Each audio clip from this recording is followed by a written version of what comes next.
Mo kí yín o ní orúkọ Olúwa tí ó ṣe iyebíye jùlọ.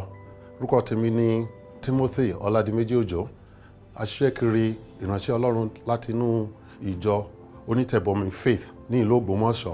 Ó tún jẹ́ ayọ̀ mi láti lo àkókò yìí láti pè yín sí ibi ètò wa ọlọ́dọọdún tí a ṣe lọ́jọ́ fún àwọn ìránṣẹ́ Ọlọ́run, àwọn olùṣọ́ àgùntàn àti òṣìṣẹ́ ìjọ tí a pè ní èdè òyìnbó ní Pastors and Church Workers Conference, tí a máa ń ṣe ní ọ̀sẹ̀ àkọ́kọ́ sí ọ̀sẹ̀ kejì nínú oṣù kejì ọdọọdún.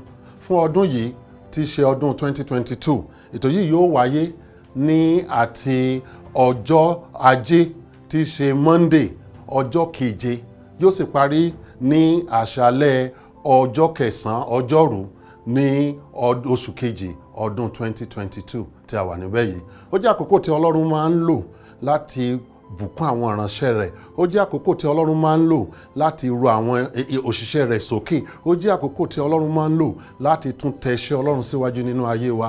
A ní ọ̀pọ̀lọpọ̀ àwọn ìránṣẹ́ Ọlọ́run tí ó wá láti ìlú Amẹ́ríkà àti láti orílẹ̀-èdè Nàìjíríà àti láti orílẹ̀-èdè, à ń retí àwọn ìránṣẹ́ Ọlọ́run ká láti orílẹ̀-èdè Ghana tí wọ́n bá wa pé ní ọjọ́ mẹ́ta yìí tí í ṣe ọjọ́ Ajé ọjọ́ keje sí ọjọ́rú ọjọ́ kẹsàn-án oṣù kejì ọdún 2022, Monday February the 7th to Wednesday February the 9th 2022.